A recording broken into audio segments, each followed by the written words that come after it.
හය වසර ප්‍රතිසංස්කරණ වලට ඉදිරිපත් කළ ඉංග්‍රීසි විෂයට අදාළ මොඩියුල් එකේ තිබිච්ච අසභ්‍ය වෙබ් අඩවියක් පිළිබඳව ඒ හෙළිදරව්වත් එක්ක රට අවදි වෙලා මහජන හඬක් මතයක් ගොඩනැගීමත් එක්ක ආණ්ඩුව උපක්‍රමශීලීව උපායශීලීව මේ දරුවන්ගේ මනස් වලට ඇති කරන්නට හදපු කුණුහරුප චින්තනය කුණුහරුප ක්‍රියාකාරකම් නැති කරන්නට නතර කරලා දමන්නට අපිට පුළුවන්කමක් ලැබුණා. මේ අසභ්‍ය වෙබ් අඩවිය සමලිංගිකත්වයේ පිළිබඳව ක්‍රියාකාරකම් සහිත වෙබ් අඩවිය මේ පොතට ඇතුල් කරේ අහම්බයක් හැටියටවත් වැරදීමක් හැටියටවත් නෙවෙයි. මෙය හිතාමතාම කරපු කාර්යයක් බව අපි ඔප්පු කරලා දෙන්නට පුළුවන්කමක් තිබෙනවා. ඒ වෙන මොකවත් නිසා නෙවෙයි ආණ්ඩුවේ පහුගිය ක්‍රියාකාරකම් සියල්ල දිහා බලනකොට ඒ සියල්ල ක්‍රියාකාරකම් අතර මේකත් එක ක්‍රියාකාරකමක් විතරයි. ටුවරිස්ට් බෝඩ් එකෙන් තානාපති කාර්යාලයට ඉදිරිපත් කරපු ලිපිය ඒ ලිපිය පැහැදිලිව සඳහන් කරලා තිබ්බා LGBTQ මේ සමලිංගික පාරාදීසයක නවාතැන්පොලකට එන්නට කියලා. ඒ වගේම හරිනි අමරසූරිය අධ්‍යාපන ඇමති වෙන්න කලින් ඉඳලා මතුරමින් හිටපිය මන්ත්‍රය තමයි මේ සමලිංගිකත්වයේ කියන කාරණාව.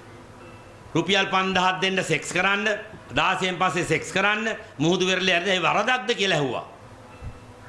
ඒ වගේම විමල් රත්නාගේ නෝන සමන්මලි මාධ්‍ය අවස්ථා ගණනක් මාධ්‍යයේදී පිළිගත්තා. මේක ගණිකා වෘත්තේ නීතිගත කරන්නට ඕන සමලිංගික කටයුතු වලට අවසරය ලබා දෙන්න ඕනේ. සෙක්ස් කරන්න 16න් පස්සේ සෙක්ස් කරන්න මුහුදු වෙරළේ ඇරලා ඒ වරදක්ද කියලා ඇහුවා.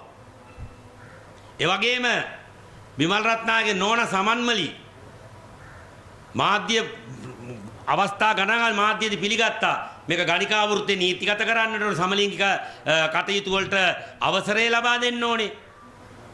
කියනල්ලා අර මොන මෝල් මොකද්ද කවුද මේ ළමා කටයුතු මෝල් රාජ්‍ය පෝල් රාජ්‍ය කවුද සංශෝධන ගෙනන්නට ඇවිල්ලා එතනත් කරේ පාසල් ඇතුලේ ගුරුවරයා විදුහල්පතිවරයා දරුවන්ගේ විනය හදන්නට ශිෂ්‍ය නායකයා ළමයින්ගේ විනය හදන්නට ගන්නා වූ ක්‍රියාමාර්ග නවත්තන්න මේගොල්ලෝ අනපනත් සම්මත කරගන්න අවදන්න ලී සංග්‍රහයට හරහා මේ එකින් එක බලගෙන යනකොට ඒ එකම ප්‍රොජෙක්ට් එකේ විවිධ අවස්ථාවන් වල තවත් එක් අවස්ථාවක් හැටියට තමයි අපි මේ අසභ්‍ය වෙබ් අඩවි පොත් ඇතුළට ඇතුළත් කිරීම දකින්නේ.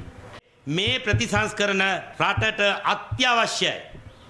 දැනටත් ප්‍රමාදයි. හැබැයි අපි දක්වා ආණ්ඩුව ගේන හැම කුණු ගොඩක්ම ප්‍රතිසංස්කරණ හැටියට පිළිගන්නට අපි සූදානම් නැහැ. ගුණාත්මක භාවයෙන් ඉහළ ප්‍රශස්ත අධ්‍යාපන ප්‍රතිසංස්කරණයක් තමයි අපි ඉල්ලලා හිටියේ. ඒ වෙනුවට දුන්නේ ප්‍රශස්ත ගුණාත්මක භාවයෙන් ඉහළ ප්‍රතිසංස්කරණයක් වෙනුවට ළමයින්ගේ ජීවිත අගාධයට හෙළන තමන්ගේ විකෘති ලිංගික කාමුක ආශාවන් සමාජගත කරන මෙන්න මේ භයානක ප්‍රතිසංස්කරණයක් තමයි ඇවිල්ලා තියෙන්නේ. අපි ලේකම්වරයාට කියනවා අපි පෙන්නපු එකම යා දැනගත්තා කියලා දැන් පාරම් බානවා. හරි. එහෙනම් මේ සෙසු මොඩියුල්ස් වල තියෙන මේ වෙබ් අඩවි පිළිබඳව මේ QR කේත පිළිබඳව ඔබතුමා තහවුරුවක් කරන් තියනවද? තක්සේරුවක් කරන් තියනවද? ඒවා 100%ක් නිවැරදි. ඒවා 100%ක් ළමයින්ට සුදුසුයි කියලා වහාම ප්‍රකාශයක් නිකුත් කරන්න. ඔබට මතකද නැහැ බැසිල් රාජපක්ෂ පාර්ලිමේන්තුවට එන්න ආණ්ඩුක්‍රම ව්‍යවස්ථාව වෙනස් කරා. දිත්තපුර වැසිභාවයේ කතන්දරේ. ඒකේ අංක 2. ඒක ටිකක් හොඳයි කිත හැකි මේක දැක්කහම.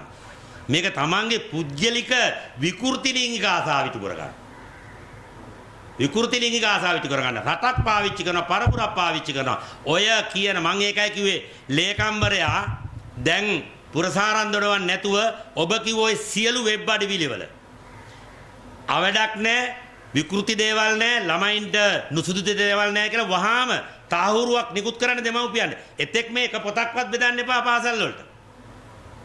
මේක මහා භයානක තත්ත්වයක්. මේක එකක් නෙමෙයි දෙකක් නෙමෙයි විශාල ප්‍රමාණයක් තියෙනවා. තව වැරදිත් තියෙනවා. දැන් NI එක ඇතුලේ දාගෙන වැරදි හොයනවලු. දැන්ද හොයන්න ඕනේ. ඒ නිසා මේක එකක් නෙවෙයි මේ වෙබ් අඩවි විතරක් නෙමෙයි ඔබ කිව්වා විශාල වෙබ් අඩවි සංඛ්‍යාවක ඇක්සස් දීලා තියෙනවා. ඇඩ්‍රස් දීලා තියෙනවා. ඒවට ඇක්සස් වෙන්න. එතකොට මේවා ගැන දැන් ඊට පස්සේ කවුරු හරි එළිදරව් කරපුවම දුවම් ගිහිලා CID යන්නේ නැතුව ඒ පෙට්‍රල් ටිකත් ඉතුරු කරගන්න පුළුවන් නිවේදනයක් නිකුත් කරන්න. මේවා අධ්‍යාපනයට ගැලපෙනවා තහවුරුයි. මේවා දැන් වෙබ් අඩවි අප්ඩේට් වෙනවනේ. මේවට හෙට ඇතුල් වෙන තොරතුරු පිළිබඳ වක්කීමත් අමාත්‍යාංශය ගන්නවයි කියන එක ඇමතිවරයා ගන්නවයි කියන එක ලේකම්වරයා ගන්නවයි කියන එක තහවුරු කරන්නේ නැතුව මේ පොත් බෙදන්න එපා ළමයින්ට. අපි ඊට විරුද්ධ වෙනවා.